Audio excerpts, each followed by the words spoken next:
morning. Good morning. Welcome to part 2 of planning and making a successful presentation. Last week, you may recall that we spoke about planning the presentation. Today we're going to talk about actually making the presentation.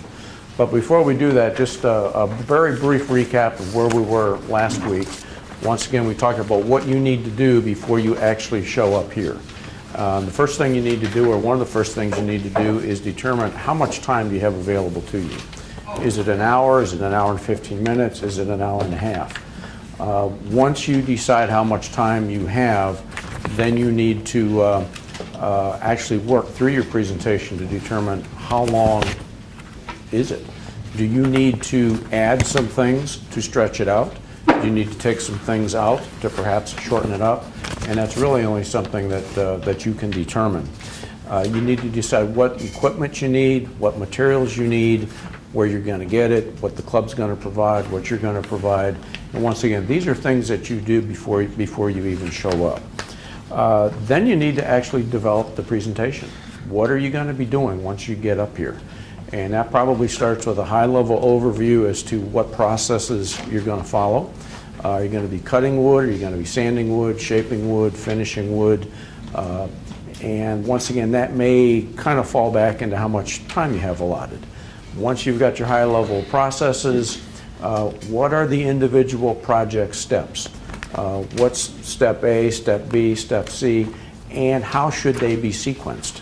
And a lot of times this will feed into the instructional handout that we talked about as well. When I do something like this for one of my classes, I will actually go down in the shop and I will make what I hope to make during the demonstration. And I'll have a notepad next to me and I will write down each step and I will write down each tool that I use and I'll go prepare that handout. Then I'll go back in the shop if I have time and make another one following that instructional handout to make sure that it actually works. That way you've got the list of tools that you need, you've got the steps, you've confirmed that it works, and it just makes you feel better knowing that you're going in and you're going to have something that does work. As you go through this, you're going to need your list of sources, or your sources of materials and tools. I don't think I've ever been in a presentation where somebody didn't say, where did you get that?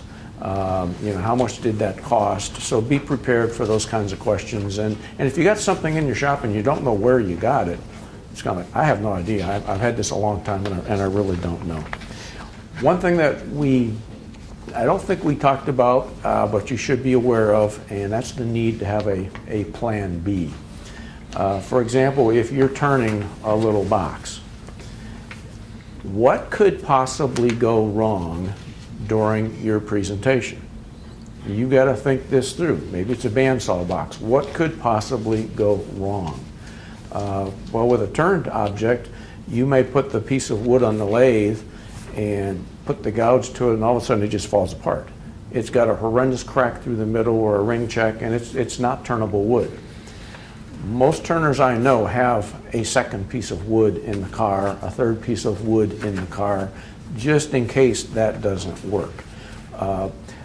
We've talked about these so-called kitchen type classes or cooking type classes where you bring objects that have been completed to this stage, to this stage, to this stage. That's really good because if you screw up your project at this stage, you can kind of reach around and say, well, I've got another one. Let's go from here on. So, but it is important that you have a plan B. So that's the brief recap from last week. What we want to talk about today. Excuse me just a second. Before we go into that, can we just see a show of hands of who was not here last week? Okay, we've got handouts that'll be posted on our website, but we've got some extras. Raise your hand again. Make sure you get a handout. Are there any of those? Because I do have some extras. Okay. Yeah, everything we talked about today is in that handout that we distributed last week. So today we've got the planning behind us. We're going to be talking about basically 5 different buckets. We're going to talk about something that we call coordination. We're going to talk about something we call preparation, something we call the actual demonstration, teaching tips, visual aids. Mike will be talking a little bit about teaching aids. He'll be talking about safety. And up to this point in time, we're going to be talking about what you do. Mike's going to then flip the table, and he's going to be talking about what you don't do. Because whereas there are a lot of do's, there are also a lot of don'ts. And they are listed in the handout, but Mike will be reviewing the don'ts today. We'll talk about the use of the computer, talk about the use of the whiteboard, the flip chart, some physical teaching aids, talk a little bit about the audio-visual system, and how you interface with the camera operator. Because when you're up here, there are really two people who are doing the presentation. The camera operator is a key part of this, because if you can't see what's going on, it kind of defeats the purpose of making the presentation. And then at the end of the presentation, we'll give you the opportunity to ask any questions that you might have. So that's what we want to talk about today. Let's start with the coordination. And some people might, perhaps this should have been in part of last week's class, and maybe it should, because these are things that you should be doing before you get here. And the one is, and some of these are real basic things, confirming the date that you're actually doing your presentation. And you might think that is a real basic thing, but let me give you a real live example. I'm scheduled to present down in Macon the first week in June. About a month and a half ago, somebody approached me and said, "Oh, I understand you're presenting to our club the first week in May." And I said, "What?" And they said, "Well, yeah, it's been announced that you're presenting the first week in May." And I said, "I don't think so." And I could pull out my emails and say, "Well, right here it says the first week in June." I said, "Oh, okay." So confirm the date. Confirm the time that it starts. A lot of our evening classes used to start at 7 o'clock. Now they've been changed to 6:30. Don't assume anything. Confirm the time that the class starts. Confirm the time that they think you're going to start doing your demo. Confirm how long your presentation is going to be. You've already been communicated this, but it doesn't hurt to clarify it. Where is the meeting going to be held? Is it going to be held here? Is it going to be held at Rob's shop? Is it going to be held off-site somewhere? In most cases, it's going to be held here, but you might want to confirm that. If it's with an outside organization and they tell you it's the local high school or it's the local community center, you know, high schools are pretty big buildings. Which door are you supposed to use? Because if you pull up to one of the local high schools in McDonough, it's huge. And if you go in the evening, the parking lot is full. So, because there's all kinds of activities, don't assume that you're going to go to the door where all the cars are parked, because there's cars all around the building. And how do you get to that door? Which street do you enter? I mean, it might be on Main Street, but your door might be on Exeter Street or wherever. So once again, just basic stuff. And probably most importantly, make sure you've got a contact number that you can call somebody. And make sure it's a cell phone number and it's not somebody's home number. Because if something happens, you have a flat tire, you get lost, you're going to want to call somebody and either let them know that you're running late or let them know that you're lost and you need directions. So it's always good to have the name of the contact person and the cell phone number. So those are some of the coordination things. Once I get the address, I will put it in my GPS. Because every now and then, if I'm going somewhere, I'll enter it into my GPS as I'm going down the driveway, and about a block away from my home, up pops, "We can't find this location." It's kind of like, oh crap, now what am I going to do? And usually I kind of try to figure it out, but if you've got 40 or 50 people waiting for you, you don't want to try to figure it out. You want to kind of know where you're going. So now I'll enter it into my GPS 2 or 3 days ahead of time and turn it on just to make sure that GPS finds it. Comment on that. Yes. We used to travel a lot, and we were going to a client site one time, and it's telling us to go down the street. We got to the end of the street, and there was a railroad track, no crossing. Well, or Client's office was on the other side. Well, or you get there and the bridge is out. Now, I will also, this is just a personal thing, I always always MapQuest it also.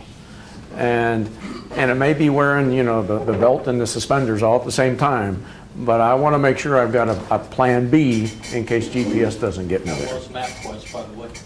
Well, it was MapQuest, okay, yeah. So, Print a map. yeah. Print the map, you know? Yeah, so those are some things that you want to coordinate, make sure you've got in sync before you actually get here. So now we're up to the point where we want to actually start the presentation. You're actually up here, it's your big day, so what do? Well, the first thing that I do is I will seek out the person who actually coordinated the program, whether it's Rob or Dan or Hans or whoever. These folks put a lot of time and effort into coordinating a program. They send you emails, they call you just to make sure you're going to be here.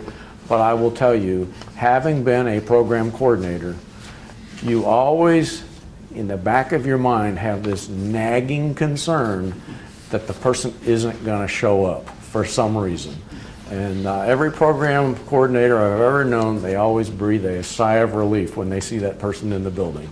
So just as a courtesy, I always let them know that I'm here. The next thing I do is I check to see whether or not the tools are here that I want to use. If it's a turning demonstration, is my lathe set up? Is it the right lathe? Is the sharpening station set up? Is it where I think it's supposed to be? In the case of this sharpening station, is it clamped to the table? Because I saw it almost walk off the end of the workbench one time. Check to make sure all of the tools that you requested are here. I then physically turn on each of the tools to make sure that it starts. Because every now and then someone has put the tool in place, but they didn't plug it in. And then you're scrambling around on your hands and knees, crawling under the workbench, looking for the plug at the beginning of the presentation. And every now and then, when it's plugged in and you turn it on, it may still not work because there's a breaker thrown in the back room, so someone has to run back and try to figure out what's going on with that. So make sure the equipment here is here, make sure it starts. Then I take out, and if you do that early, if something's wrong, it gives the store or it gives the club a chance to fix it. Then I will take all of my tools out and I will actually lay them out on the workbench. When I'm in my shop, I have trouble finding pencils, I have trouble finding safety glasses, I have trouble finding little rulers. I spend a lot of time in my shop looking for things. I don't want to spend a lot of time in my demonstration looking for things. So even today when I'm dealing with paper, I've got it staged in piles and in a certain order, and hopefully no one will turn the fan on and blow it on the floor because I'm kind of stuck then. But stage it on the table. In my case, I spread it out as much as possible. And I still occasionally lose things, but I don't lose things as often. If you've brought a sample of your work, a completed sample of your work, and I would encourage you to do that, put that sample so someone can see what you're going to be doing. It's always nice to see that. And then you need to talk to the camera operator. You need to let the camera operator know where you're going to be standing, what you're going to be doing, and then decide where the camera operator is going to be. For example, for a turning demonstration, that's pretty straightforward. You've got an overhead camera, which is always going to be there, regardless of what you're turning. The camera operator is typically there, so they're zooming in towards the headstock. So that's pretty much set. But if you're talking about a table saw demonstration and you're dealing with a high fence and you're cutting over here, do you really want the camera operator over there? Or should the camera operator be here? If you're doing a bandsaw box, where's the bandsaw? If the bandsaw is facing here and you're going to be standing here, do you want the camera operator over there? Or if the bandsaw is here and you're facing there, do you want the camera over there behind you? Probably not. Or worse yet, if the bandsaw is here, then you probably want to turn the bandsaw around. So there is some coordination with the camera operator. If you're going to be showing close-ups of your work or your tools, you've got to talk to the camera operator to describe the protocol, the procedure you're going to follow to make that happen. And you need to let that person know about when you're going to be doing that. Because once again, the camera operator truly is an integral part of every demonstration. And you need to make life easier for him so your demonstration looks a little bit better. In terms of the actual demonstration, you're up here. It's now time to go. You've coordinated everything. You got everything laid out. You've talked to the camera operator. Bob says, okay, this is the presentation, or Rob says, this is the presentation. You've taken your deep breaths in the back. You walked up here, and you're here. The first thing you need to do is make sure that you have been introduced or that you're going to introduce yourself. And this can happen in a number of different ways. In many cases, the club will introduce you, especially if you provide a little biographical information for them. A lot of times they'll just stand up there and read it. In other cases, they'll just say, this is so-and-so, and if you want to, you can embellish that with 2 or 3 sentences. What I've seen is most groups are not interested in your life story, unless you're somebody like Bin Pho that has a very, very interesting life story. But they may want to know how many years you've been turning wood or something like that, or where you're from. 2 or 3 sentences should do it. We were at a class Thursday night, GAW, and Nick Cook was the presenter, and the person who introduced him said, this is Nick Cook, he should not, we really don't need to talk about who he is, everybody should know. Then Steve Pritchard stood up and said, well, for those of you who don't know, because there were 3 or 4 visitors in the room who'd never turned wood before, there were some out-of-town people, there were some people who'd never heard of Nick Cook. He gave a very, very brief biographical sketch on Nick Cook. So once again, you want to make sure people know who you are. Secondly, you want to make sure that you define the topic that you're going to be presenting or demonstrating. And sometimes all that needs is, this is what we're going to be making today. Just hold it out and show them. I can remember sitting in on a presentation when I belonged to the Cincinnati Woodworking Guild. It was a presentation which was entitled Boxes, or Puzzles, I'm sorry, Puzzles. And in my mind at that time, the only puzzle I knew about was a jigsaw puzzle. And this guy comes in and he's using a table saw and he's cutting these grooves and sticks, and I'm sitting there wondering, what in the world is this guy doing? And after about 35 or 40 minutes, I'm kind of nodding off. I still had no clue as to what he was making. And then all of a sudden, he reached into the box and he pulled out samples of his work. And these were these beautiful 3D puzzles. Some of them had 60-some pieces, and he proceeded to take one apart and put it together, and I'm thinking, wow, this is really a neat thing. But then the presentation was over. And I had kind of snoozed through the first 45 minutes because I had no idea what he was doing. It really wasn't that interesting. If he had done that at front end, I would have been very interested. So make sure people know what you're doing. You also want to let people know whether or not you've got a handout and how they're going to get it. Because if you don't, they're going to spend the whole class making notes. And then at the very end, you're going to say, well, by the way, I have a handout. And they're going to kind of look at you and say, well, you could have let us know. You want to build a little rapport with the audience because, you're going to be up here talking. You want them to have a somewhat positive opinion of you. And you don't need to do a whole lot. Basically, what I do is I will ask people, and I usually ask for a show of hands, how many of you consider yourself to be novice woodworkers, intermediate, advanced? That takes about a minute. And then how many of you have actually made one of these things? And by then people are pretty engaged. They know what you're talking about, and you're on your way. I always start all of my presentations by saying, I'm here to demonstrate how I do this. Recognizing there are a lot of ways to do this, this is how I do it. That takes care of a couple of things.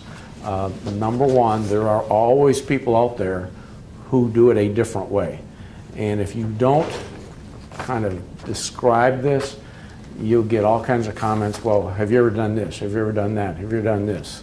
And you can pretty much diffuse that by saying, well, actually I have tried this and that might work great for you or for somebody else, but this is how I do it. It may not be the best way, but it works for me, and hopefully you'll get something out of it. It's also good that if you've been influenced by other people, to give credit for it, and that influence could be in the form of a DVD, could be in the form of a book. For example, I'm going to be doing a demonstration on turned boxes, end grain boxes. I will have Richard Raffin's book there to show people. I will have Chris Stotz's book there to show people. I have a couple of DVDs. I'm working with a couple of people who are helping me through this, so I'll reference their names. It doesn't hurt to give credit where credit is due. You also need to decide how you're going to handle questions, and you need to communicate that to the group. Are you going to be encouraging people to ask questions as they occur to them as you go through the presentation, or are you going to ask them to hold the questions until the end? It's your presentation. You can pretty much set the ground rules for that. And there's not a real single answer for all situations. For example, if you're talking about a general overview of something, you may want to ask them to hold questions until the end. If you're putting together something that's pretty detailed and complicated, and you know that if somebody misses step 2 or doesn't understand step 2, by the time you get to 15, they'll just be totally lost. You may tell them that they can ask questions as they arise. May also be dependent upon the skill level of your group. If everybody's an advanced woodworker, you may want to have them hold questions until the end. If they're all novices, you may want to have them ask questions as they occur. But regardless of what you do, how you decide to do it, one important thing you should do with every question is to repeat it for the audience. Because if somebody's in the front row has a question, there's a good chance that somebody in the back row didn't hear the question. And there's nothing more frustrating in a group than sitting there with the presenter answering questions and you're trying to figure out what the question was. So just as a courtesy to the audience, you want to repeat the questions. As you go through your presentation, as you go through each step, make sure you explain what you're doing and why you're doing it. A lot of the things may be obvious to you, but for example, with the box making presentation that I'm currently working on, there are different tools to use for different cuts. This is the tool that I'm using, and this is why I'm using this tool. I know other people use that tool. This is what happens when you use that tool, which is why I use this one. So make sure they understand why you're doing it.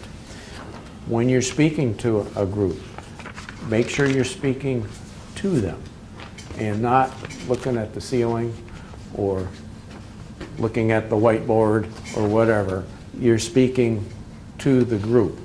And one of the teaching aids that a lot of times people talk about is as you make a presentation, hone in on somebody in the first row here, in the second row there, and the third row there. And as you go through your notes, make sure you're visually looking at someone. That way you're engaged with the audience and the audience is engaged with you. Stay on topic. How many times have you been in a presentation where you're talking about a particular project, it's your demonstration, and all of a sudden somebody wants to take the conversation there? Don't let them do that. Stay on topic. And from time to time, it doesn't hurt to ask if people are understanding what you're doing. You know, seek clarification that they truly understand it. I know Ted Baldwin says, I think his thing is, am I making myself clear? Well, I don't care if you say, am I making myself clear, or do you understand? It's in my opinion, it's the same thing. Because if, and you can kind of tell that, no, you don't agree with that. One, if I'm making myself clear, you know, do you understand? Are you smart enough to understand what I'm saying? And that's Ted's perspective also, that it kind of puts the onus back on the presenter. Yeah. So maybe I need to rethink my thinking on that. But a lot of times you can tell if people understand or if I am making myself clear, because if you look out and you got this, you know, like a group of zombies just staring off into space, they're clearly not engaged with what you're doing or understand what you're doing. So maybe you got to maybe go back 2 steps and repeat it. Can I mention something? Absolutely. And I think part of that, I can refer back to one particular demonstrator that I know in wood turning who's a very skilled presenter, very entertaining, does a great job. He's even written a book on how to train. On the other hand, when I saw him do a demonstration, he wasn't making that eye contact. Never made eye contact. So he wasn't able to pick up if anybody raised their hand. And it was in a larger group, people are reluctant to sometimes speak out on a question. This group's not a problem. Nobody seems to be shy. But you get a little larger group, and some people, especially newer people, are reluctant to say. And I'm thinking, here's this guy who really knows what he's doing, but if he's not taking that time, and I find myself with that same problem as much as I've done, if you don't have your material down cold and practiced it and feel comfortable, you're still focusing on what you're doing, and you've got to reach that comfort level, or the goal would be to reach that comfort level where what you've got is pretty well down pat. Then you can start transferring that energy to the group and start looking for that, you know, do they look confused? Do you follow what I'm saying? It looks like maybe I didn't make myself clear, and you're looking at someone that's got that confused look on their face. Yeah. What I've found also is, depending on the experience level, some of the less experienced people will not ask questions because they're afraid of looking dumb. And that's Jerry's comment was that a lot of times less experienced people will feel perhaps intimidated to ask questions because they may look dumb. And what I have found with adult learning, we used to conduct training classes where I worked for licensed electricians, and these were pretty sophisticated people. But you get someone who's up into their 50s, and sometimes they're afraid to ask questions, even if they're technically proficient, because in their mind it's going to make them look dumb in front of their peers. You know, I've always said there's no such thing as a stupid question or a dumb question, because it's also been my experience, if you don't understand something, there's at least 5 other people in this room who don't understand it. And sometimes what I will do is, if I hold the questions until the end, and I will say, are there any questions? If I get no response, and there's time on the clock, I may say, well, you know, one of the questions that I get quite frequently is this. And then usually one hand goes up because, oh, now it's okay to ask questions. And then a second hand goes up. And pretty soon we had so initially we had no questions, but all of a sudden we've got 5 or 6 questions, because people see it's okay to ask. So it doesn't hurt to say, one of the questions I frequently get is this. One of the questions that we had after last week's class was, what role does humor or jokes play in this? That's your call. I mean, I like a good joke. I'm not a very good joke teller. If you want to use humor, that's your decision. I would suggest you use it judiciously. I did see a presenter several months ago, and actually he's an outstanding, but he was telling a joke every 5 minutes. And he would actually do one of these and then come around and tell a joke. And what he acknowledged doing is, he had a list of jokes on a piece of paper, and he was looking at them and kind of checking them off, because he had received some feedback that perhaps he was too stiff standing in front of a group and he needed to loosen up a little bit. I don't know that that's what you want to do, but if humor is part of your repertoire, if you feel comfortable doing it, it's not a bad thing to do. It's just not part of my repertoire, because I'd have to look to see what the punchline was. So with that, But keep it in mind, on humor, one of the important things you do need to keep in mind, it's nice if it's relevant. It should not be sexist, racist, gender-related, national origin, any type of thing that's going to offend somebody in the audience. Politics are really... If we had an HR vice president sitting in here, are they going to raise their eyebrows on that joke? And it's use a little common sense. Yeah. Bob? You might put this in your parking lot. Recently saw a very good, experienced demonstrator have problems with a piece of wood, and he could handle it. But he was concentrating often on turning that piece of wood and lost his line of communication and chatter with the audience. The crowd got to talking among themselves in the blank spots. How do you handle that? And to me, okay, is the Rob or Dan, whoever's in charge of the meeting, is that their responsibility to contain that, or is it the responsibility of the demonstrator? I don't know that there's any need to put it in the parking lot. I think we can just talk about it now. Okay. And there are a couple of things. If you're working on a project, if your demonstration requires a lot of, I'm going to call it dead time, where you know you're going to be spending the next 15 minutes doing something, perhaps that project should be restructured to perhaps what we're going to call one of these cooking class type things, where you take the project to this point and you say, okay, and I'm guilty of this, I don't always do this either. Now this is, the next step in this project is to hollow this out. And you know what, I could take the next 15 or 20 minutes and do this, but it's going to be like watching paint dry.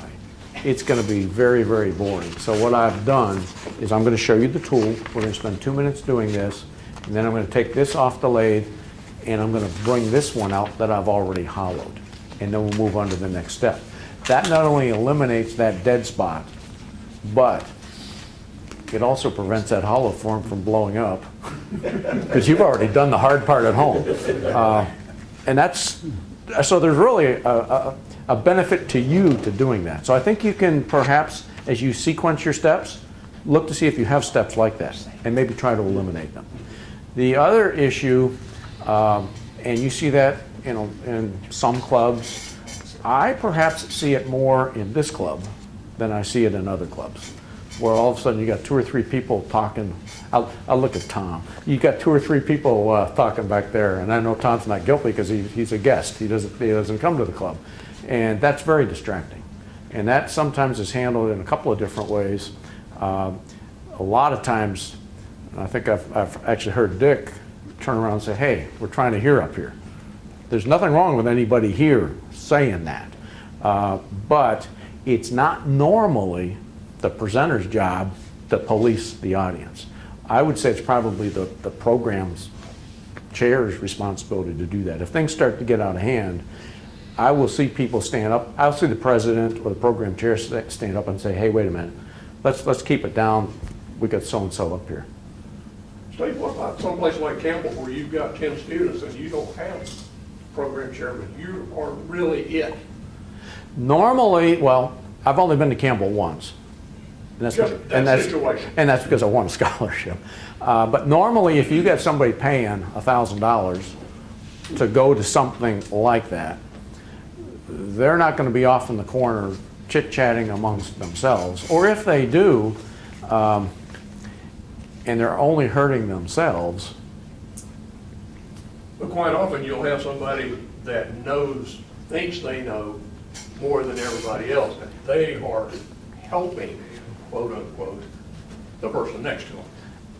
And I think in a situation like that, we're primarily focused on dealing with an hour and a half class demonstration, this topic that we're dealing with. I think you brought up some issues that would take place in a longer class where you are the one in charge, that you would handle things a little bit differently. If you've got someone disrupting the class, you know, you'll have an opportunity to pull them aside and explain to them, either acknowledge that they're an expert in some areas, but you need to cover your way, or somehow figure out how to diffuse that. And we're not going to go into all those kinds of techniques in this class because it's a little bit beyond the scope, but you're responsible for controlling the class.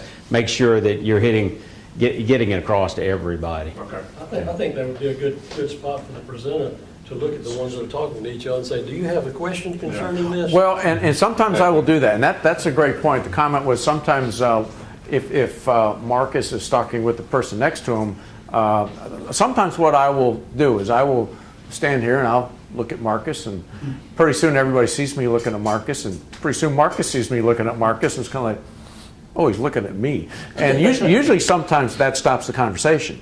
Or, per George's recommendation, rather than just stand up here and wait for Marcus to stop, you can say, Marcus, did you have a question? Who, me? Yeah, you. I saw you talking back there. Did you have a question? Oh, no. So sometimes that takes care of it as well. Yes. Well, now, I think that you raise an interesting point. I think that's one of the things we want to get across. As the presenter up here, you don't want to embarrass anyone. You want to treat them as an adult. You want to treat them with dignity. You want to deal with the situation.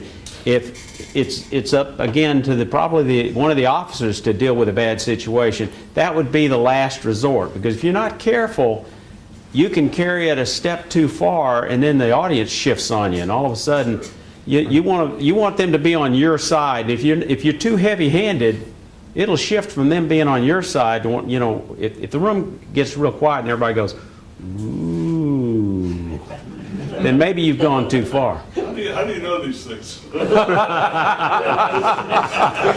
the experience is what you get when you didn't have it, you know, 5 minutes after you needed it. Yeah, Rob?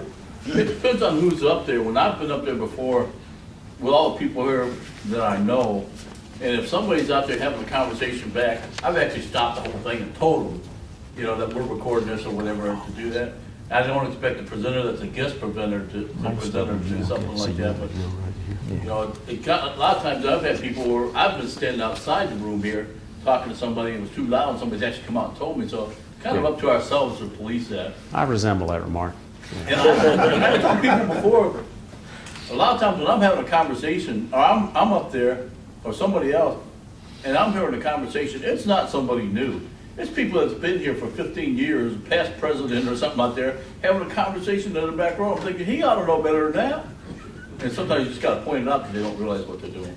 Did you have a question back there? No, I was just going to say, as a teacher, one of the things to watch for is there are people and students you don't ask questions of. There are also sometimes just people who can't, that are not going to be quiet, and it's acceptable for them not to be quiet for some reason that everyone else in the group knows, but you as the stranger coming in does not know. So yeah, so leave it to the people who are running the joint. Well, and I think that's a good point. It's one thing, and if it's your home club and you know everybody there, you know that situation. If you're in a different club and you don't know anybody there, you don't know that situation. And you're really reliant upon the club to self-police it. Yeah. So Steve's talked about a number of do's. We want to spend a few minutes on talking about some don'ts.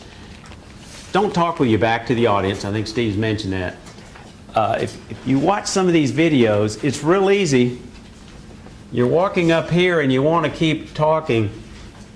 You know, you got to always stop if you're going to do something like that. Then turn around and talk to the audience. Don't keep talking. Don't wander off the topic.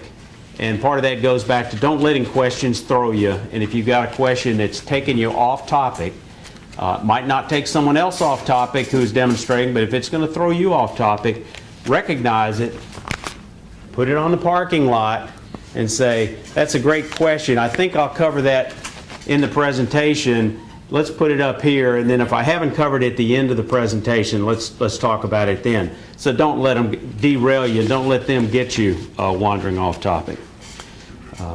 Don't forget the focus of the demonstration. That's part of that same issue. Don't get defensive. If someone challenges you on something, it's like, well, this is a better way to do it. You know, Steve mentioned one technique. Acknowledge them, Acknowledge there's more than one way to do it. Don't get in an argument with them. Get back on track by saying, I recognize there's more than one way to do that. I'll have to try that one, but this is the way I'm doing it, and then move back on topic and keep it moving. Don't get into an argument with them. Don't ignore questions. If someone has a question, somehow it's got to be dealt with. If they're still fidgety, and then it's more likely one that's preventing them from following what you're saying, they really need an answer. That's a little different from the person that just feels like they need to be recognized or acknowledged. And some of the comments that we've seen on our visuals. Very informative video, however, I wish the students would just shut up, leaving the teaching to the instructor. 30 minutes of good information, 30 minutes of time wasted on questions that we could not hear. Side conversation, in one case an argument with a person who didn't understand one point. It was irritating to have to sit through the wasted noise.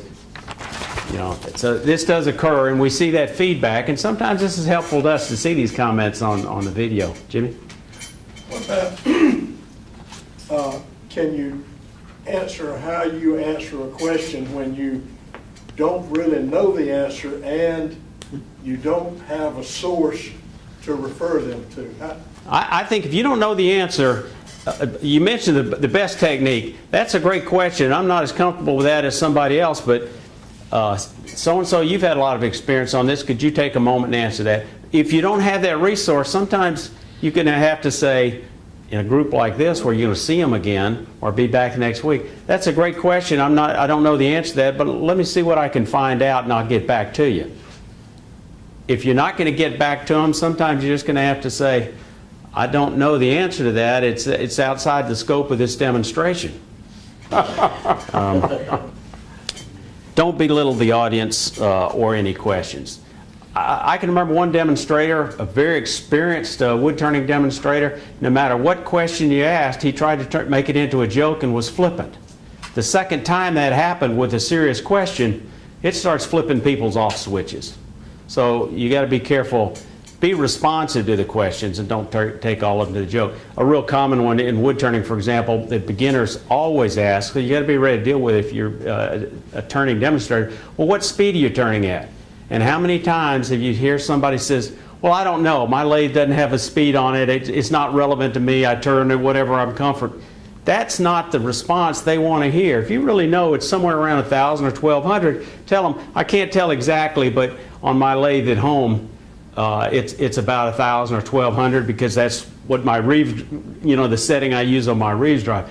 Try to give them a specific answer because it frustrates them if you said it doesn't matter or whatever you feel comfortable with. They don't feel comfortable with anything as a beginner. That's why they're asking you the question of what would be a reasonable speed. You can tell them, this is what works for me, but as a beginner you might want to start off with something slower. But give them an answer. Don't be flippant. Don't complain about the facilities or the club or the environment. This is especially true if you're a guest somewhere else. It really flips people's switches if you get up and you're complaining about, well, at home I have a bigger lathe. This one is not what I'm used to because it's small and it's underpowered. Ron's joking because he's thinking of a particular instructor that he had a class with that everything was, well, they do this here, but I've got bigger, better back home. I heard one demonstrator at a symposium refer to the chuck that he was assigned to use that came with a lathe. Oh, this is a toy chuck. Well, that's not real considerate, and it makes people wonder, well, that's the chuck I use. It's not a good idea. Don't ever complain. Don't run over the allotted time. It's your responsibility to know what the time limits are. Gear down your demonstration to fit that time. I don't know how many times we've seen experienced people that run to the absolute end and then they've still got key points that they have to make. They have to make them. They should have been changing and eliminating or abbreviating as they go through, or they should have recognized that their scope, it couldn't be covered in 2 classes and maybe they should have allowed more time. But don't say, well, can I have 10 more minutes? Can I have 5 more minutes? Or not even ask. They just say, well, I've got to cover these other 2 points, so I'm going to run over. In some situations, that's okay. In some places, especially meetings late at night, people are mentally checking out at 9 o'clock. If the meeting's over at 9 o'clock and they've still got to call tickets for the raffle, when someone says, oh, I've got a few more points, can I have another 10 minutes? You know, it's hard to say, no, you really should have planned better, but people are mentally checking out of the net. Don't take your audience for granted. I don't have anything to add to that one. Don't talk down to your audience. Don't assume, don't come up acting like you're the pro from Dover and you know all about this and nobody out in the audience understands any of it. Because recognize we as adults all have lifetime experiences with something that is at least as important or significant as our background. They may not be as familiar in one particular area, but you need to treat them as adults with respect and understand that their experiences are valid as well. Don't discount other approaches or technique. If someone is teaching a class on marquetry and their approach is to use a scroll saw, you don't necessarily want to put down someone's got a technique of using a knife. Jane Burke wouldn't like that. By the same token, if your approach is using a knife, another approach is equally valid. You may have reasons why you don't do it, but it doesn't mean it's not an invalid approach. Don't use the word I too much. I do this, I've done that, I know this person, I've been there. Name drop. Name dropping doesn't get you a whole lot. You can tell a story with somebody's name in it, that some famous person or subject matter expert, but you got to be careful how you do it. And if there's a lot of beginners, they don't know who the name is. So it doesn't mean a whole lot, and it's distracting. Don't belittle yourself. Don't put yourself down, especially when you're starting off. And we hear this a lot I think sometimes in this group where we have people that demonstrating that don't do it a lot, don't necessarily feel as comfortable, but they start off by kind of, well, I hope I don't disappoint you with this presentation, or, you know, I didn't feel comfortable doing this, but they really squeezed my arm, and I hope I can get through this okay. You know, you're the subject matter expert. You're doing this because you know more about the subject than anything else. And it's your job to prepare to that point that you're going to feel comfortable and can get it across. Content counts for anything else. This is not one of those classes where, you know, if you point at something with your finger, somebody goes, oh, that's just an unprofessional way, you should have a pointer. You know, that's kind of little trivial stuff that really doesn't matter. If you've got the content, little things like that might make a difference in an audience of 1,000 people on a stadium where you're a paid motivational speaker, someone might be critical if you do something unprofessional. Here, that kind of stuff's not going to make a real big difference. Okay, so that talk about. Let's cover teaching techniques. A couple of teaching tips that we haven't mentioned yet. Share tools. People like to see tools. This is especially true of wood turners, where they're interested in your grind. There's so many different tools you can use to get the same result, and tools, they're small tools so they can easily be passed around, or you can coordinate with the camera operator and put it on the tool rest so they can zoom in and see what that grind is, which people are very interested in. Health and safety. How many people have been in this room, have been to an emergency room for a shop-related accident? And I know some of y'all may be embarrassed to raise your hand, but we see several of them there. I think that kind of underscores the importance of safety. You gotta model behavior when you're up here as the instructor. And that means use the guards, use a push stick if you're using a table saw, be cautious of those red zone areas on moving blades where your fingers are. You don't want to sand excessively if you're doing a cutting operation that involves generating a lot of dust that could cause a problem.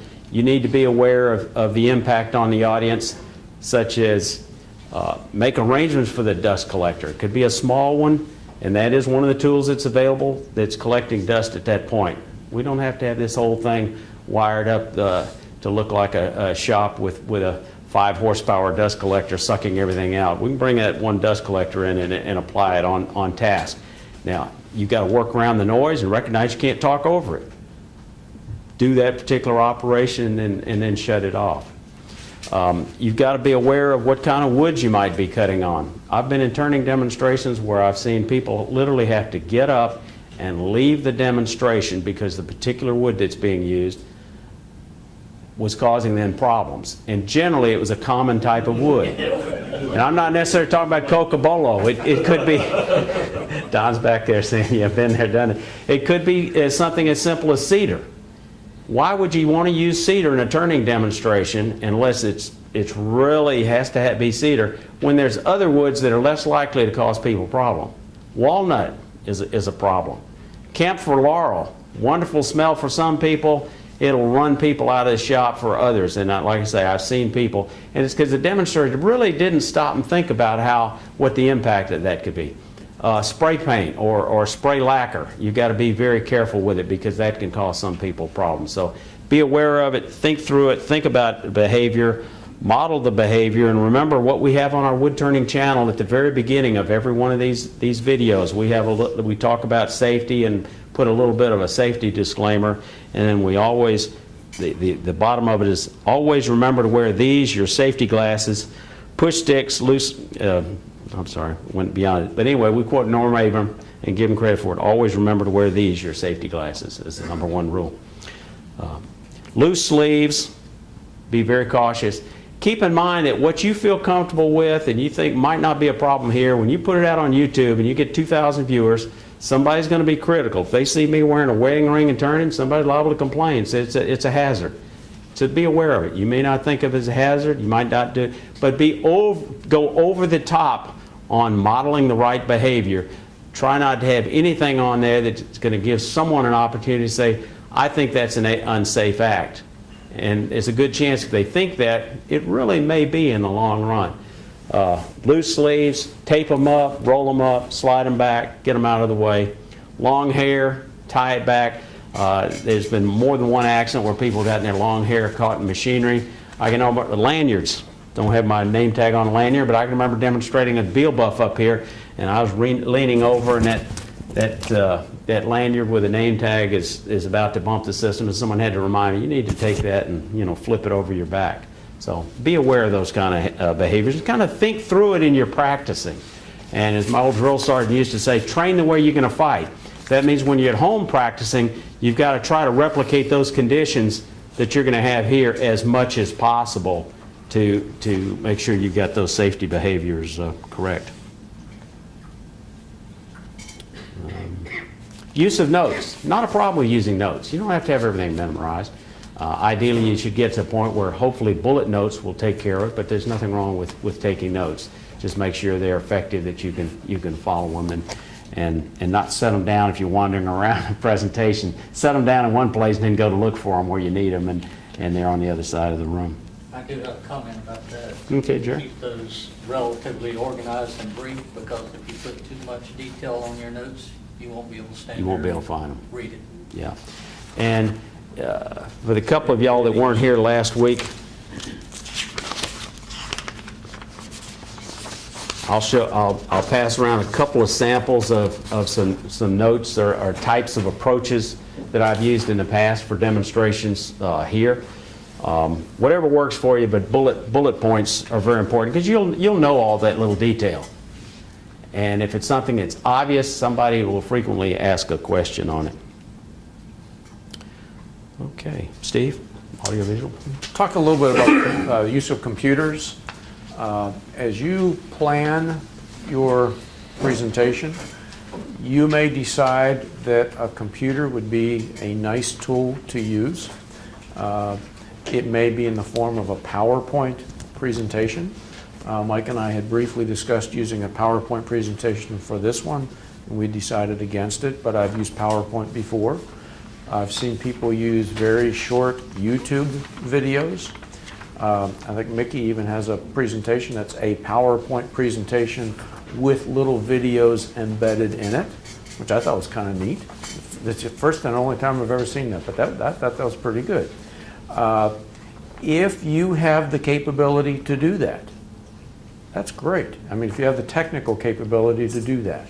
The big key, though, is will your technology work on this system or on the system at the club where you're going. Before you invest a lot of time or before you actually bring your presentation on site, make sure that that works. You need to coordinate this with someone from the club. You can bring it on your own laptop, you can bring it on a thumb drive, you can use the club's laptop, but I have literally seen people prepare something on a Mac and bring it in to a club that had a PC, and they're up there and they couldn't figure out how to make the two pieces work. I was at a presentation about 2 months ago where someone brought their presentation on a thumb drive and they couldn't get the projector to work. So they literally called a person at home who had to drive in 15 minutes to set this up for them. So once again, make sure that the technology works. If you'd like to use the technology and you don't, quite frankly, have the capability to do that, there may be resources here at the club who can help you. You know, I think Rob talked about the virtual shop tour, which is in a couple of weeks. And I know for a fact, because I've heard it said several times, if you want your shop to be included in the shop tour, you can submit pictures to us. Or we will come out to your shop and we'll even take the pictures for you. I've also known, I believe Bob has actually developed some PowerPoint presentations for a couple of people.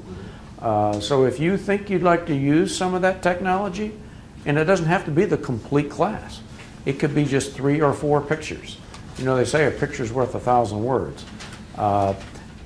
If you can provide those pictures, if you can provide that technology, that's great. If you'd like to provide them but you don't have the wherewithal to do it, contact Rob or Bob or Dan or Hans. They may be able to help you do it. So the computer is one tool that you can use. Just make sure that your tool at home is compatible with the tool that we have here. Okay. So much for digital. Now, you know, for some of us that are analog folks in a digital world, let's talk about some of the old standbys. Physical training aids. You know, those of y'all in the military, they had always had very sophisticated physical training aids because of a large group, it made it easier to understand. Here's some examples of what I'm talking about that I might use in a turning demonstration if I'm talking about a skew. Just because it's easier to illustrate with a larger piece. If you're talking about the bevel or the angle or how you sharpen the edges, use a physical representation. Or same thing on a parting tool where you're talking about how to sharpen it, and this is a 30-degree angle and the included angle is 60 degrees. And you've got something larger that they can actually see. Or if you're talking about a round nose scraper, you're talking about the bevel, you've got something larger that they can actually see, and then you can describe how when you place it on a grinder, and it's easier for them to visualize. One little technique that I thought was interesting somebody had is a little skewer with a rare earth magnet on the end of a stick. So if you want to explain to people what angle you're using it, they want to be able to see it visually. You know, that's 12 o'clock, that's 3 o'clock, that's 6 o'clock, that's 9 o'clock, then it's a lot easier for them to understand exactly what you're talking about because they have a frame of reference and they can visually see it where they may not be able to, depending on the camera work, they may not be able to see the actual angle. So physical training aids are good. The old standby is, you know, a whiteboard. Most places you'll go, especially here, will have a whiteboard. Because they have such a large whiteboard, they don't have to have a flip chart. I like flip charts. They're handy. They take a while to prepare. But if you're going to do the same presentation over and over, it takes the time sometimes. It's worth your time sometimes to prepare. Pictures that you couldn't easily do on the fly because you don't draw real well or they take a while, you can put them on a flip chart, and if you're going to use it several times, it's well worth the effort. If you're going to be doing something on the fly, you need to practice what that drawing is. In the wood turning area, you see people drawing the end of a log. Seems real simple, but if you haven't ever done it before or you haven't practiced, you know, that's a very easy technique, but if you haven't done it before, it's a little harder to represent the end of a log. Flip charts, there's several advantages of it. One, it's spontaneous. You can use different colors for emphasis. You can tag, the different pages you're going to refer to. If you don't draw real well and you know how long it takes to draw something like this, maybe you have a picture or can find a picture and print it out. These right here would have taken me a while to draw. I had the image, I enlarged it on the computer, printed it, and just taped it on there. Makes it easy. Writing all these words small where people could see it with my handwriting. I got a D in handwriting in the 4th grade, and looking back, the teacher was very charitable and probably did do me a disservice. Probably did me a disservice by passing me on it. Just print them out. This is a page, this is a sheet, this is a sheet, this is a sheet. It's just another technique if that's faster and easier for you. So there's lots of different ways to do it. One thing to keep in mind, a lot of people want to use all caps. All caps are harder to read. Upper and lower case, it's easier to read. So keep that in mind. A general rule of thumb is 6 by 6. Probably you don't want to have more than about 6 lines of information. You don't want more than probably 6 words on a line. So if you keep that in mind, it'll generally stay focused, won't be too busy, and may be large enough for the folks to be able to read. That's an excellent point for PowerPoint presentations too. Exactly. Don't put all the verbiage there. Deal with bullet points. Concentrate on bullet points.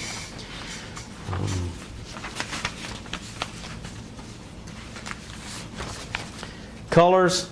Use colors judiciously. 2 or 3 colors is plenty, whether it's a whiteboard or a flip chart. Avoid pastel colors, yellow, orange, pink. They don't show up real well. Just don't use them. Stick with your blacks, your browns, your blues, and greens. You can use red for emphasis. You can come back and underline a topic. If you want it to be interactive or as you go along, you could have some information on a flip chart actually penciled in. The audience can't see the pencil. And then you can go in and write on that pencil. But keep in mind, if you're right-handed, you need to learn how to write like this while you're talking to the audience, or you're just going to have to take a moment, say, excuse me. But don't keep talking. Don't talk with your back to the audience, whether you're using a whiteboard or a flip chart. If you buy flip chart pads, get one with lines on it, or even better, little blocks. It's just so much easier for you to space it. When you're preparing your flip charts, basically it's using the same proportion as an 8.5 by 11. Practice on some scratch paper on what it looks like, your orientation, and have that at least here. If you don't have it here, at least have it here. 1 page per flip chart pad so you can make some sense of it.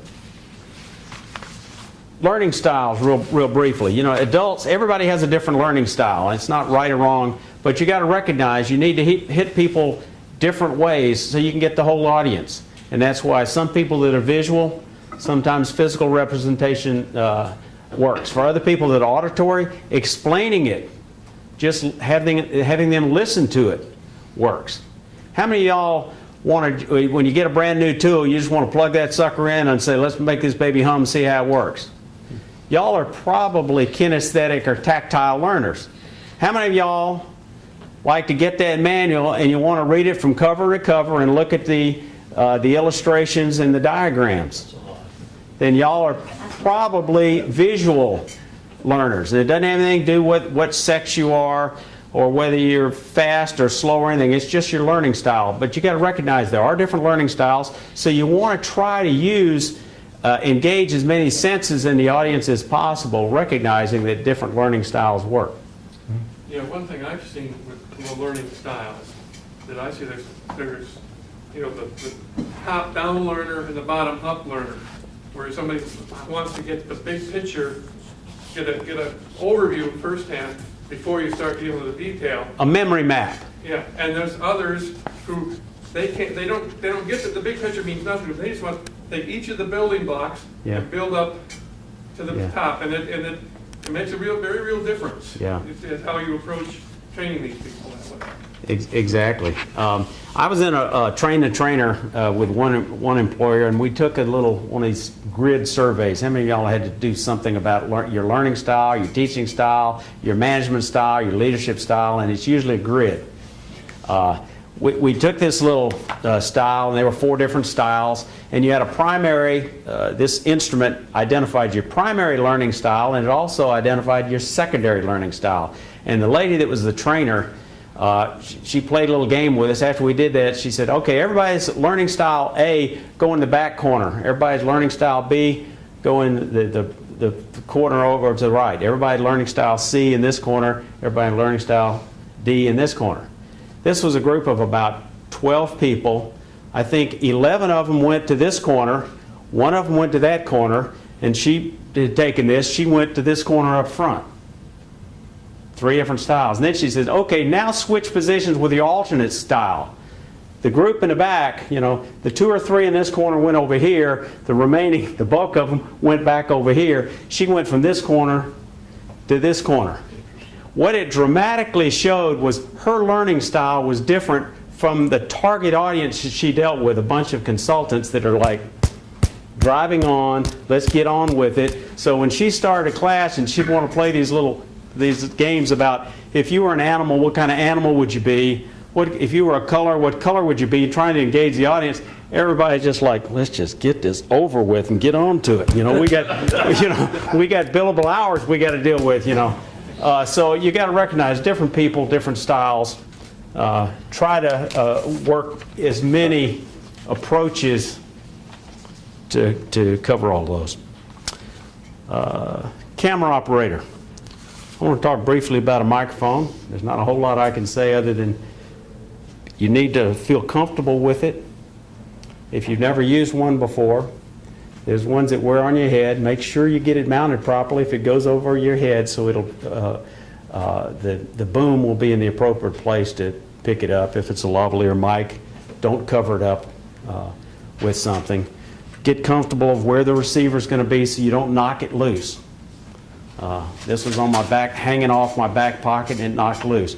You can't necessarily just stick it in your pocket, or you're liable to wind up turning that little wheel on the volume. Probably the most important thing I'd want you to know is, know when you're leaving the room, turn it off before you go to the bathroom.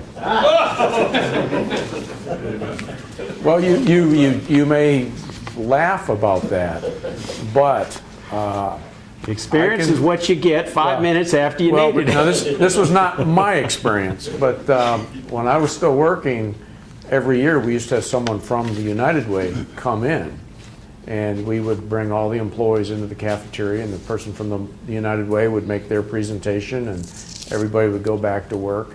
And on this given day, we had about 150 employees in the cafeteria. And the lady from United Way came in, and we mic'd her up, and she disappeared for a couple of minutes, and all of a sudden, over the PA system in the cafeteria, you hear a flush. When she came back in, she got a standing ovation. And this is a true story. I mean, you can't make things like this up. So you may joke about it, but think about it. I also had an experience like that where the presenter was through and still had the mic on and went something like, well, that should keep the little dips happy. Yeah, the old open mic, yeah. Okay, let's talk a little bit more about camera operations. How many of y'all have used the video camera before? How many of y'all have not ever used it to video a demonstration? Probably several. It's a good learning exercise, so if you get an opportunity to be the camera operator, jump in on it, because it will help you be a better presenter. You see things in a way that you want the audience to see it. The demonstrator sometimes is oblivious of that. Now here we've got a very luxurious thing. We have this little monitor down here, so I can see exactly what y'all are seeing up front. It's a rare thing for you to have that, but it's a great teaching technique to have it here if you're going to wind up demonstrating somewhere else. We bought one at one club to use to mount near the lathe, but what we found is most of the demonstrators that come in from the outside have never seen it before, they've never used it before, they weren't ever used to looking at the monitor, and you're not going to train somebody in an hour and a half when they're doing a demonstration that you might not see again. So it's a technology that they weren't comfortable with, so we wound up abandoning it. But several of the things, and I'll ask Dan to fill in any blanks when I finish if I've missed some things, as I probably surely will. Check out the camera functions before you're shooting. Make sure you understand what are software switches that might be touchscreen operated, what are hard button switches. It's really, I can tell you from firsthand experience how uncomfortable it is to be thrust in as a camera operator in a place like a wood turning symposium where you're completely unfamiliar with the camera. Someone says, okay, here's your zoom switch, and then they run out the door. And that works most of the time, but you may wind up having a light problem where you've got task lighting that washes it out, and the audience is screaming at you, turn the light off, change the color balance, blah, blah. You know, you're getting people pop off that understand that they can't see exactly right, and it involves, or set it on manual focus. You know, if it's set on automatic focus and it's a camera you're not familiar with, that it's a challenge. So what that tells you is try to find out some of those common questions. Be comfortable enough with videography that you know which features you really have to be aware of. Let the demonstrator know some of those issues. Check out the light, especially on something where you're going to have task lighting, because it can render the picture almost unusable for the people out in the audience. So you may have to play with that lighting. Look to see if the task light needs to be moved or adjusted out of the way just because it's visually blocking the view of people up front. Determine what the demonstrator, make sure you have a coordination with the demonstrator. Steve mentioned that as you as a demonstrator, but as a camera operator, let them know in advance. If you want to show something, this is how we've worked out that works best. Put the tool on the tool rest, or hold it against your chest in the same place. What doesn't work is doing this and watching the monitor and you're trying to place it for them. Let the camera operator place it. You just hold it. Don't be a moving target. It's like if you're getting lost in the woods. You keep moving, you know, they're going to have a hard time maybe finding you. Stay still and it's a little easier for them to focus in on you.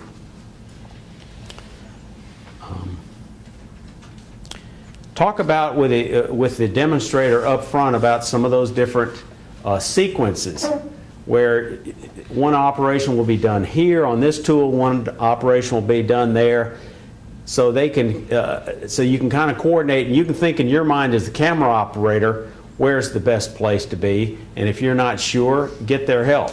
Some demonstrators been through this a lot, and they'll tell you exactly where they want you to be and how they want you to point the camera. Try not to climb up on top of the demonstrator. I have one camera operator, one demonstrator literally right on my shoulder with that camera, and it's like, you know, get out of my space. It's very uncomfortable instead of backing off a little bit and taking advantage of the zoom. There's different people have different approaches on zooming in, but I would say this: when you're zooming in, go slow. So it takes you 2 or 3 seconds. It doesn't make the audience go dizzy. If you need to come back out for the big picture, same thing. Zoom out slowly. If you need to get a different angle, back it out so you can then see where you're going. If you start zooming in and then you start moving the camera, it's going to be everywhere and you make people seasick, and rest assured if it can't be edited out or it's not edited out, you'll see comments on our YouTube videos when they're posted. Some individuals say sometimes you're better off not zooming, but you're better off moving that camera in slowly, especially when there's an autofocus. They say it works better. I'd say you're going to have to play with that and see what works, but just keep aware. Somebody will say always zoom in for a closer shot. Some people will say move in slowly with the camera, and some of that is a feature that that camera, on how well that autofocus works. Sometimes the autofocus starts hunting, and we've seen what that's like. It's picking up something, it's moving, and it gets very distracted. Use extreme close-up sparingly. Zoom in, but don't just stay there, because sometimes on some demonstrations you need to show people's hands. You need to put it back into perspective of how they're standing. So don't lose all of that.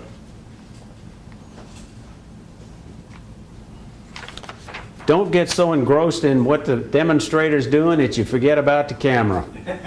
That's probably the biggest one. And all of a sudden, you're looking like this. You are the camera. So you need to be looking at that viewfinder or the monitor all the time and watch that. What you want to see as the camera operator generally is what the audience wants to see. But vary it some, because some people want more close-up, some people want further back. You've got to have a happy medium. Don't assume that everybody wants this all the time. So vary it up. What have I missed, Dan?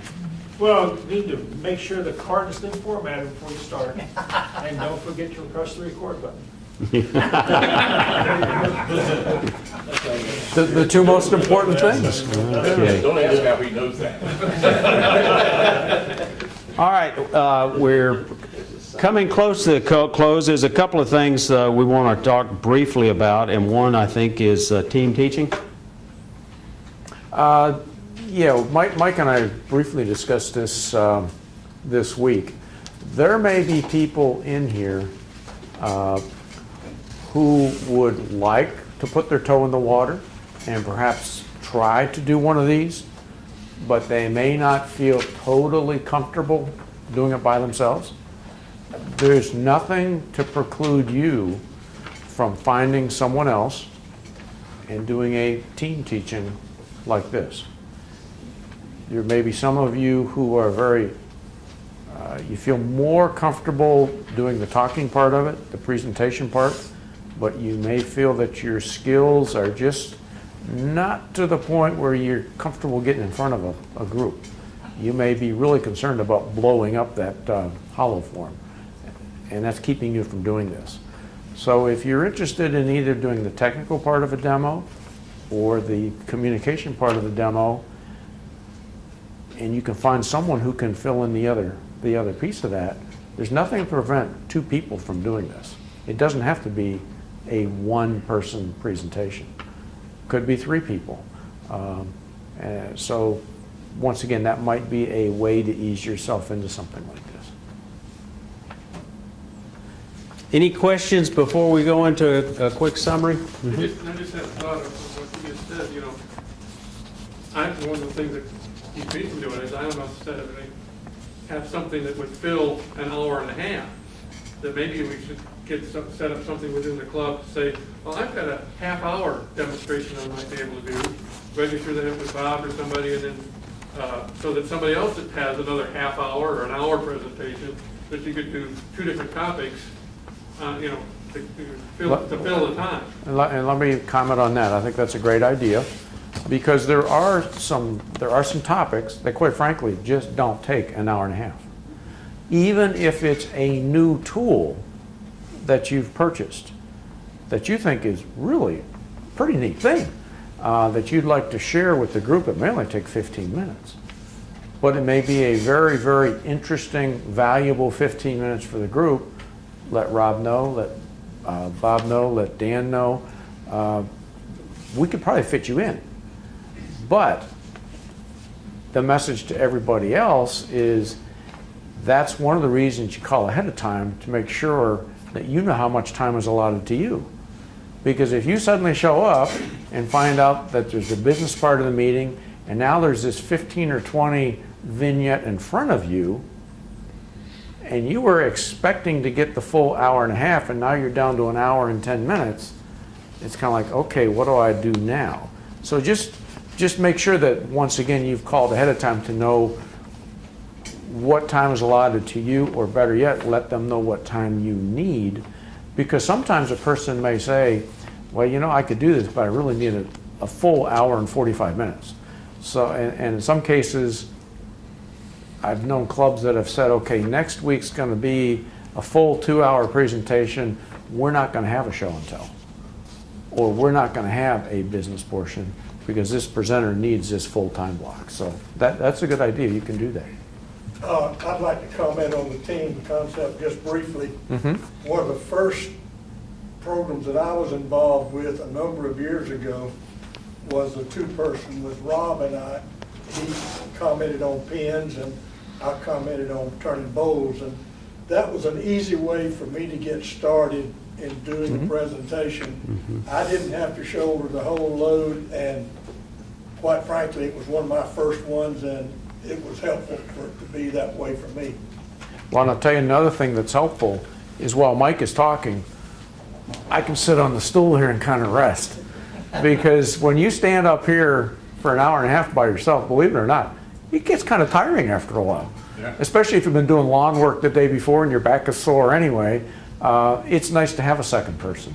Because they talk and it gives you a chance to collect your thoughts and think, well, what am I going to say next? And you can also see gaps or something you perceive as a gap or something that you can add with your teaching partner that you can easily move in, cover that, step out, not step on their toes, and eliminate the need of some expert in the audience to jump in and feel compelled to cover something that should have been touched on, but they might not have covered in the same way or at the appropriate level that you could when you're working with each other.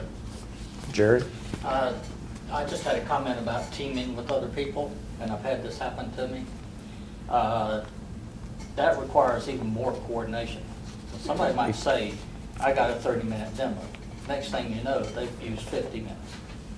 And the next person runs over, and it got to the point where there were 10 minutes left. There are advantages and there are disadvantages, yes. And part of that goes to what we talked about last week about time, scope, and equipment, and whoever's in charge of that, if it's one of those like a virtual shop tour or jigs and fixtures, controlling it. They're the demonstrator, the person that's running the show, not the 5 or 6 people, and they need to know, get an accurate idea how long those people are going to take, and then control it and remind them, okay, you've only got 2 minutes left, and then cut them off. Because otherwise you step on people's toes when they get a box full of stuff they brought in and they don't have an opportunity to cover it. Was there a question back there? I was just, where I had the most trouble when I first started trying to do any kind of presentation is self-confidence, because I don't feel I'm an expert at anything, but what you find is that you're not maybe so much an expert, but you can prepare yourself to the point where you'll have something to offer. And we talked a little bit about that last week, about if you know 102% more than somebody else about the topic you're talking about, you're an expert, you're a subject matter expert, and you can help them out. Like with the radio alarm saw, when I first got the assignment and I was asked to do something about it, I thought, gosh, what am I going to say for an hour and a half on a radio alarm saw? But as it turned out, the more research you do, you kind of build your confidence up by doing research and practicing. You find out it takes longer than you think. Well, and one of the side benefits from doing this, and we really haven't talked about it, is what you just said. In researching and planning and actually doing the presentation, you learn a whole lot about something. Even if you thought you knew a lot about something, you learn a lot more. So it does benefit you as the presenter. I just wanted one more point too, and that is I'm also one of those who really gets nervous. So, and when I get nervous, I get chatty. So sometimes I say things I probably shouldn't say. But anyway, what I've found in trying to get over the nervousness is to practice. The more I do research and the more I practice, the less nervous I get when I get up. Jerry, you have one more? What I found is if you spend time developing your demo or whatever, and I've had this happen to me in highly technical demos before, if you've prepared, you're going to know more than 90% of your audience. There might be 10% that know as much as you do, and there might be 1 or 2% that may know more, but you're going to know more than most of them. So that's the people you're addressing anyway. Yeah, exactly. So, in summary, what we talked about, we did this last week. This week we talked about delivery, the importance of coordinating the importance of preparation and the actual delivery technique, and we talked a little bit about audio-visual aids, use of whiteboard, physical aids, use of the camera. Thank you very much for having us. Y'all been a great audience.